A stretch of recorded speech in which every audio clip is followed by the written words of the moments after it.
The day I discovered my mother had stolen my inheritance to fund my brother's gambling addiction, I stood in the empty office that should have been mine, holding the forged documents that destroyed everything I'd worked for. 20 years of sacrifice, of putting family first, of believing blood meant something, all reduced to ashes by the two people I trusted most. They thought they were clever, thought I'd never find out, but their greed made them sloppy, and now they're about to learn that some betrayals come with a price too steep to pay. I am Charlotte Reeves, a 34-year-old forensic accountant in Denver, Colorado. After years of meticulously building my reputation in financial investigations, I had finally saved enough money and secured the backing to open my own firm. My late father had left me his accounting practice in his will, along with a substantial trust fund that was supposed to transfer to me on my 35th birthday, just 3 months away. I had planned to use that inheritance to expand the business he'd built from nothing, to honor his memory by making it something extraordinary. But everything I thought I knew about my family was a lie. The betrayal began with a phone call from my father's lawyer, Harold Brennan, on a Tuesday morning that started like any other. I was reviewing financial records for a corporate embezzlement case when my phone buzzed with an unknown number. Harold's voice was strained, apologetic, as he explained that there had been some irregularities with my father's estate. He needed to see me immediately. I drove to his office in a daze, my mind racing through possibilities. Perhaps there was additional paperwork to sign, or maybe tax issues that needed resolving. I never imagined I was about to discover that my mother, Patricia, and my younger brother, Dylan, had systematically dismantled everything my father had left me. Harold's office felt suffocating as he spread the documents across his mahogany desk. Bank statements, transfer records, and most damning of all, a revised will dated just 2 months before my father's death, when he was already heavily medicated and barely conscious. The signature looked like his, but something about it felt wrong. My forensic training kicked in immediately, and I could see the subtle differences in pen pressure and stroke patterns that suggested forgery. "Charlotte," Harold said softly, his weathered hands folding over the papers, "I'm afraid your inheritance has been redirected. According to this revised will, your father left the business and trust fund to your mother, with instructions that she could distribute the assets as she saw fit." The world tilted. "That's impossible. Dad and I talked about this business plan dozens of times. He was excited about my expansion ideas. He would never—" "I know this is shocking," Harold continued, "but your mother provided medical records, suggesting your father was concerned about your ability to manage such a large financial responsibility. She felt it would be better to maintain family control of the assets." Family control. The phrase echoed in my head as I stared at the documents.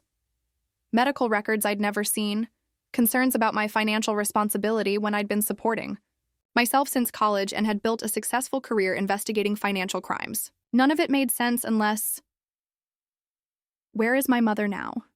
I asked, my voice steady despite the hurricane of emotions building inside me. "She's traveling, I believe. She mentioned something about helping Dylan with some business opportunities in Las Vegas. Las Vegas. Of course. My brother had been struggling with gambling addiction for years, constantly asking for loans that became gifts, promising he'd get clean while secretly feeding his compulsion. Mom had always enabled him, making excuses, covering his debts, believing his lies about sure-thing investments and business opportunities. I spent the next 3 days in an investigative frenzy, using every skill I'd developed in my career to uncover the truth.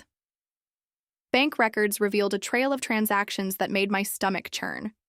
The trust fund, nearly $2 million, had been liquidated in stages over the past 6 months. Large chunks had been transferred to Dylan's accounts, while others went to high-end casinos in Vegas, where he apparently had credit lines that needed settling. The business assets were even more devastating to discover. Mom had sold the client list, the office equipment, even the building itself, claiming she needed to simplify the estate. The buyers were legitimate businesses, but they'd paid far below market value, suggesting rushed sales by someone who didn't understand the true worth of what they were selling. My father's life work. 30 years of building relationships, establishing trust, creating something meaningful had been reduced to quick cash to feed my brother's addiction. And Mom had orchestrated it all, forging documents and manipulating a grieving daughter's trust in her family. The rage that built in me during those 3 days was unlike anything I'd ever experienced. It wasn't just anger about the money, though. Losing $2 million and a established business was devastating. It was the betrayal of everything I'd believed about family, about loyalty, about the people who were supposed to love and protect me. I thought about all the times I'd defended Dylan to friends who warned me about his gambling. All the family dinners where I'd listened to Mom worry about his debts while secretly planning to steal from me to solve his problems. All the conversations with my father about carrying on his legacy, while she sat there knowing she intended to destroy it. The psychological weight of the betrayal was crushing. I'd always been the responsible one, the daughter who visited every weekend, who handled family finances when needed, who dropped everything when there was a crisis. Dylan was the golden child, charming and charismatic, whose problems were always someone else's fault. Mom had always favored him, but I never imagined her favoritism ran so deep that she'd steal my future to secure his. Sleep became impossible. I'd lie awake replaying conversations, looking for signs I'd missed, wondering how long they'd been planning this. The forged will was sophisticated. They'd needed time to study Dad's handwriting, to obtain the right paper and ink, to coordinate with someone who could produce convincing medical records. This wasn't a moment of weakness or desperation. This was calculated, premeditated theft. A week after Harold's devastating phone call, Dylan finally returned my calls. His voice was artificially bright, full of the manic energy that usually meant he was in the middle of a gambling binge. "Charlotte, I've been meaning to call you.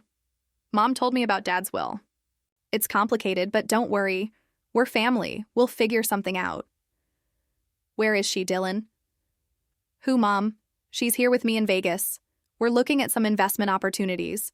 There's this amazing development project." "Stop." The word came out harder than I intended. "I know what you did. Both of you." The line went quiet. When Dylan spoke again, the manic energy was gone, replaced by something defensive and ugly.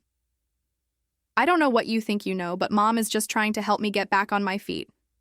Dad left her in charge for a reason. Dad didn't leave her in charge of anything. You forged that will." "That's a serious accusation, Charlotte. You should be careful about throwing around words like that." The threat in his voice was unmistakable, but it only fueled my determination. "Put Mom on the phone."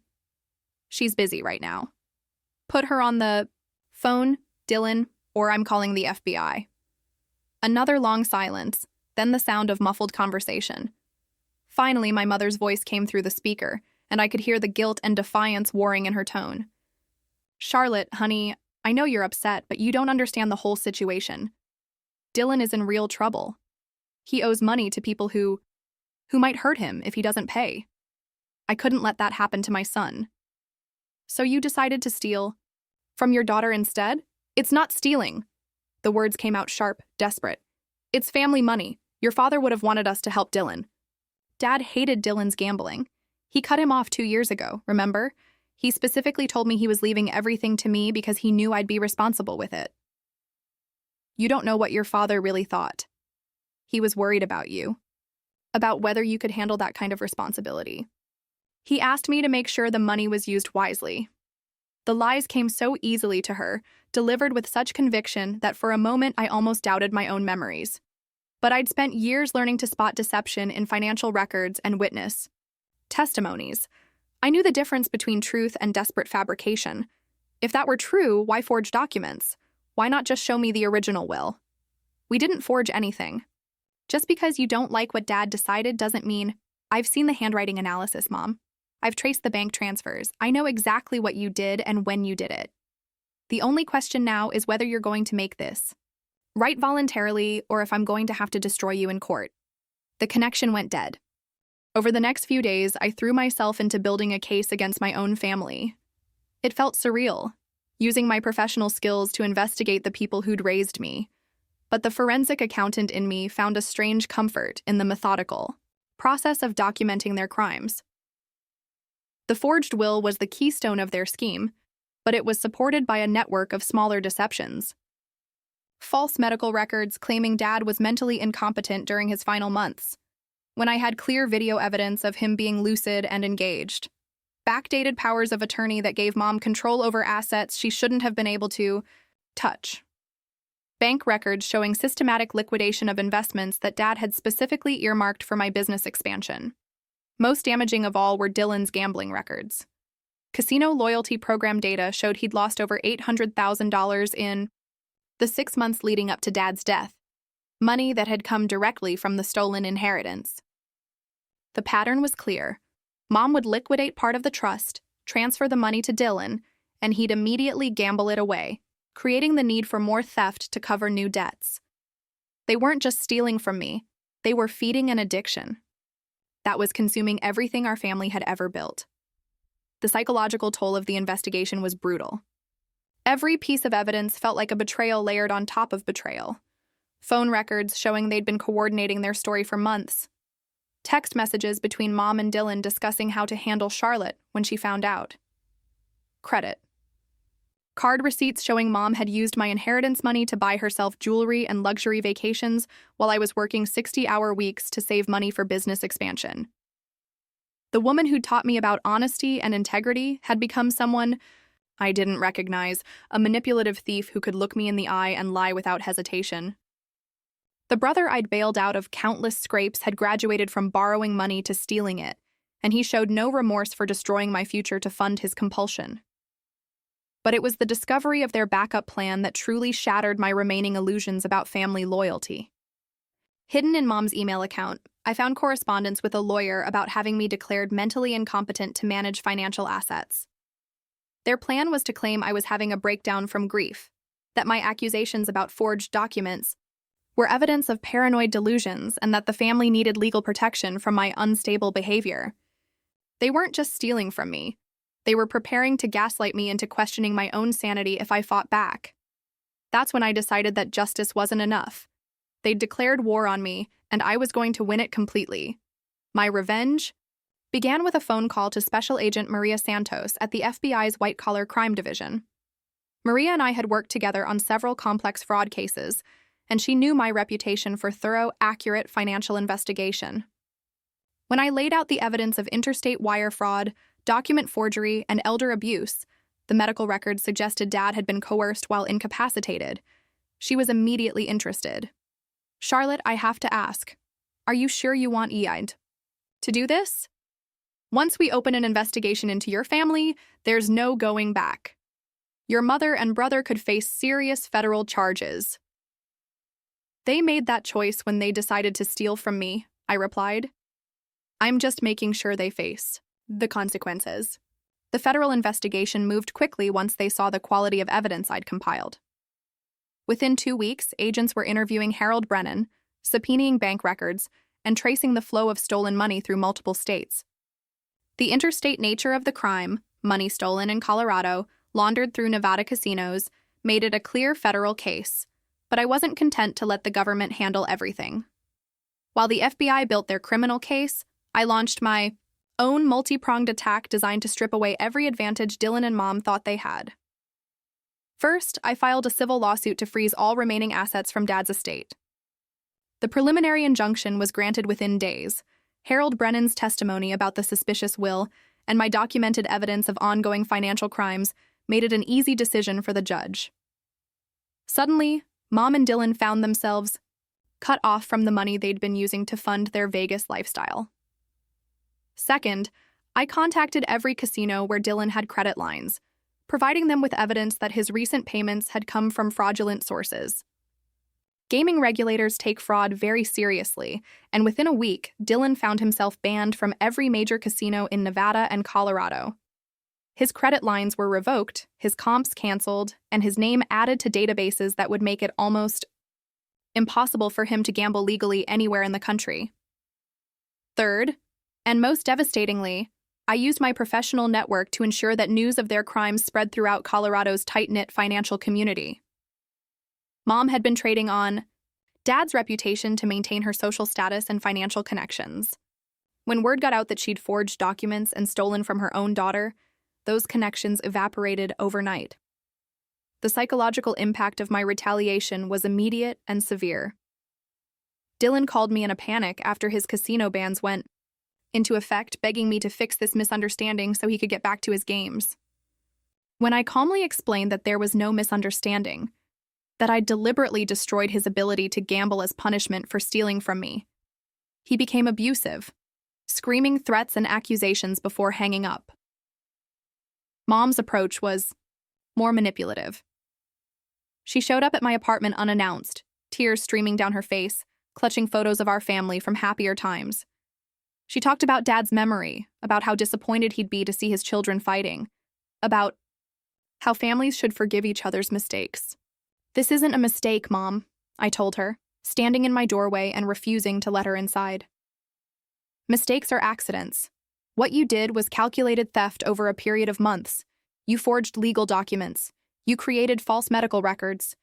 You stole $2 million from your own daughter to fund Dylan's gambling addiction. Those aren't mistakes. They're felonies." "I was trying to save my son," she sobbed. "Dylan was going to get hurt. These people he owes money to, they're dangerous. I couldn't let anything happen to him. So you decided something should happen to me instead? That's not... I never meant for you to be hurt. I thought we could work something out as a family. I thought you'd understand." "Understand what? That you value Dylan's life more than my future? That you're willing to steal from me to solve problems he created? That you think I'm stupid enough to believe obvious lies about Dad's mental state?" The conversation ended with her accusations that I was destroying our family out of greed, that I cared more about money than blood, that Dad would be ashamed of my vindictive behavior. I closed the door on her tearful manipulations and felt nothing but cold satisfaction. The federal investigation reached its conclusion 3 months later. Mom and Dylan were indicted on multiple counts of wire fraud, document forgery, and conspiracy. The evidence was overwhelming. My forensic accounting had provided prosecutors with a clear timeline of their crimes, complete with financial records, communications, and expert testimony about the forged documents. Dylan's addiction had made him careless. Casino surveillance footage showed him receiving phone calls from Mom right before making large bets with recently deposited funds. His text messages contained explicit discussions of how much money he needed and when, creating a clear record of their conspiracy. Mom's attempts to appear like a grieving widow who'd made innocent mistakes were demolished by the sophistication of her document forgery and the systematic nature of her asset liquidation. This wasn't emotional decision-making. It was calculated financial crime. The plea negotiations revealed the true depth of their desperation. Dylan's gambling debts had grown far beyond the money they'd stolen from me. He owed over $2.8 million to various creditors, some of whom were indeed the kind of people who used physical violence to collect debts. Mom had been caught in an escalating cycle of theft, using my inheritance to pay off his most dangerous creditors while he continued gambling and creating new debts. In the end, Dylan pled guilty to avoid a trial that could have resulted in a 20-year sentence.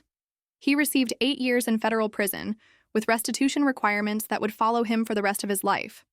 Mom, portrayed by her lawyers as a manipulated victim of her son's addiction, received 3 years and was ordered to make full restitution for the stolen inheritance.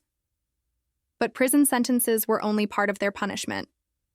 The civil lawsuit I'd filed resulted in the recovery of most remaining assets, along with substantial additional damages for emotional distress and lost business opportunities. Mom's house, the family home where I'd grown up, was sold to pay restitution. Her retirement accounts were seized. Her Social Security benefits would be garnished for decades. Dylan emerged from the plea process completely broken, his gambling addiction having cost him not just money, but his freedom, his family relationships, and any chance of rebuilding his life. The criminal conviction would follow him forever, making employment difficult and ensuring that financial institutions would never again trust him with credit or loans. The most satisfying aspect of my revenge wasn't the financial recovery, or even seeing them face criminal consequences. It was watching them realize that their assumptions about me, that I was weak, that I valued family loyalty over justice, that I could be manipulated and gaslit into accepting their betrayal, were completely wrong. I'd spent my career investigating financial crimes, building cases against sophisticated criminals who thought they were smarter than the system. Mom and Dylan had made the fatal error of believing that blood relationship would protect them from the same analytical scrutiny I applied to strangers. They'd underestimated my professional capabilities and overestimated my personal loyalty. That psychological warfare they'd attempted, trying to have me declared mentally incompetent, gaslighting me about Dad's wishes, manipulating family memories to justify their theft, had backfired completely. Every attempt to undermine my credibility had only made me more determined to document their crimes thoroughly. In the aftermath of their convictions, extended family members and family friends reached out to express their shock and support. Many revealed that they'd suspected something was wrong with Mom's sudden lifestyle changes and Dylan's apparent financial recovery, but nobody had imagined the scope of their crimes. Dad's business associates were particularly supportive, sharing stories about how excited he'd been about my expansion plans and how proud he'd been of my career achievements.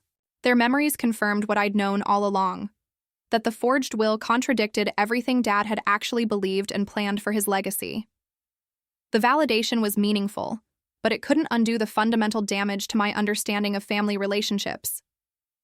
I'd learned that blood ties provide no protection against betrayal, that people you love and trust can become criminals when faced with the right pressures, and that sometimes the people closest to you are the most dangerous because you never see their attacks coming.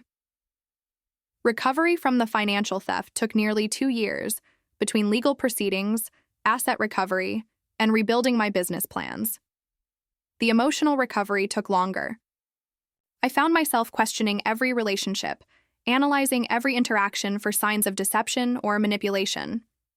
The forensic accountant's suspicious nature that served me well professionally had bled into my personal life, making it difficult to trust anyone completely. But there were also unexpected benefits to my ordeal. The high-profile nature of the case, daughter investigates and prosecutes own family for financial crimes, had generated significant media attention and professional recognition. My reputation for thorough, uncompromising investigation was enhanced, and my client base expanded dramatically. More importantly, I'd learned something valuable about my own character.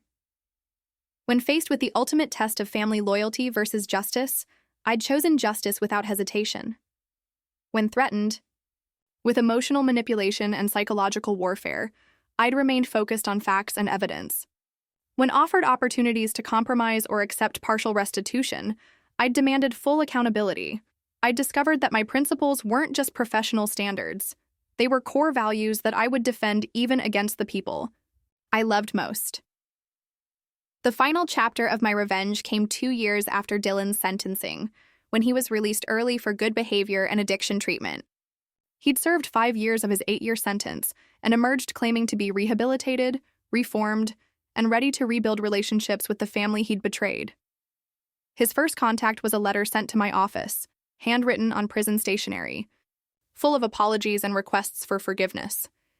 He acknowledged the pain he'd caused, accepted responsibility for his actions, and expressed hope that we could eventually rebuild our relationship.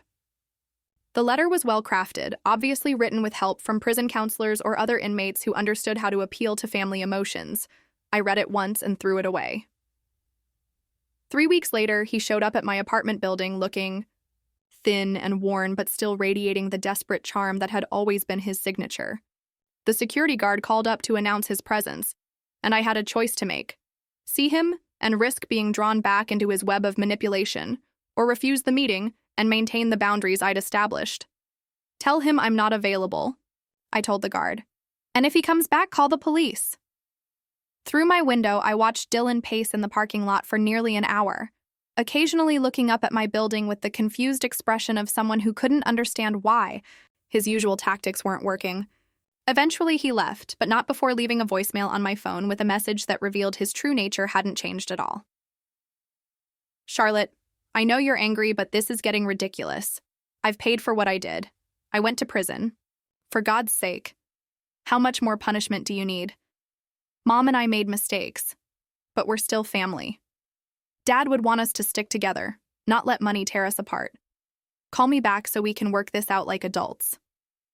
The message contained every manipulation technique he'd always used, minimizing his crimes as mistakes, invoking Dad's memory to guilt me into compliance, framing my boundary setting as childish behavior, and suggesting that I was the one causing family division by refusing to forgive and forget.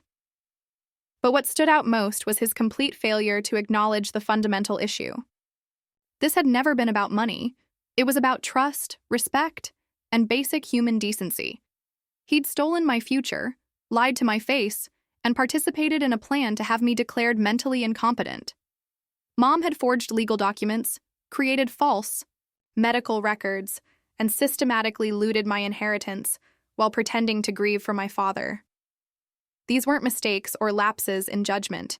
They were choices that revealed who they really were beneath the family roles they'd played for decades. My refusal to reconcile wasn't punishment, it was self-protection. I'd learned that some betrayals are too fundamental to forgive, not because forgiveness is wrong, but because maintaining relationships with people who view you as a victim to be exploited is dangerous to your mental health and future security. Chapter Final lesson of my family's betrayal was perhaps the most valuable. That justice isn't always about punishment, and revenge isn't always about causing pain. Sometimes the greatest victory is simply refusing to be a victim again, setting boundaries that protect your future, and building a life based on the values you've chosen rather than the family dysfunction you inherited. In the end, I realized that Mom and Dylan had given me an unexpected gift.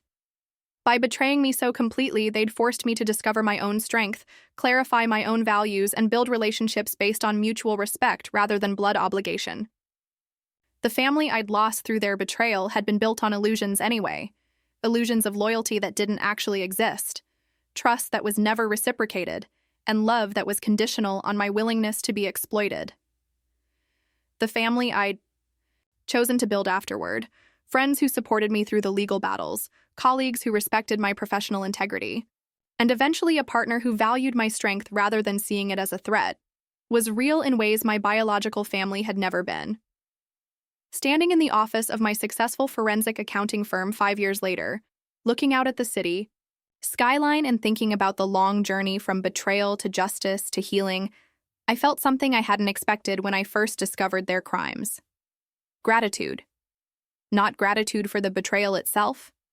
That would always be a wound that changed how I moved through the world. But gratitude for what I'd learned about myself in the process of fighting back. Gratitude for the discovery that I was stronger than I'd known, more principled than I'd been tested, and capable of building something meaningful from the ashes of everything I'd thought I could count on. Mom and Dylan had tried to steal my future, but in fighting to reclaim it, I'd built something better than what they'd taken. They'd tried to break me with their betrayal, but the process of seeking justice had revealed strengths I didn't know I possessed. They'd tried to make me a victim of their dysfunction, but I'd chosen to become a survivor of my own determination. The greatest revenge, I realized, wasn't the prison sentences or the financial restitution or even the public exposure of their crimes. The greatest revenge was the life I'd built afterward, successful, principled, and completely free from the toxic dynamics that had shaped my childhood understanding of family. I'd learned that family isn't defined by blood or shared history, but by mutual respect, genuine care, and the willingness to support each other's growth rather than exploit each other's vulnerabilities. I'd learned that forgiveness doesn't require reconciliation, that justice sometimes demands cutting ties with people you love, and that the hardest battles are often the ones that teach you the most about who you really are. Most importantly, I'd learned that when the people closest to you reveal themselves to be willing to destroy your future for their immediate gratification, the appropriate response isn't endless forgiveness or family loyalty. It's the fierce protection of your own dignity, the unwavering pursuit of accountability, and the courage to build something better from the wreckage they leave behind. 5 years later, I sleep soundly every night, knowing that I chose justice over false peace, that I valued my own worth over family dysfunction, and that I built my future on my own terms rather than accepting the limitations that others tried to impose on me through betrayal and manipulation. That knowledge, more than any revenge I could have imagined, was worth every difficult choice I'd made along the way.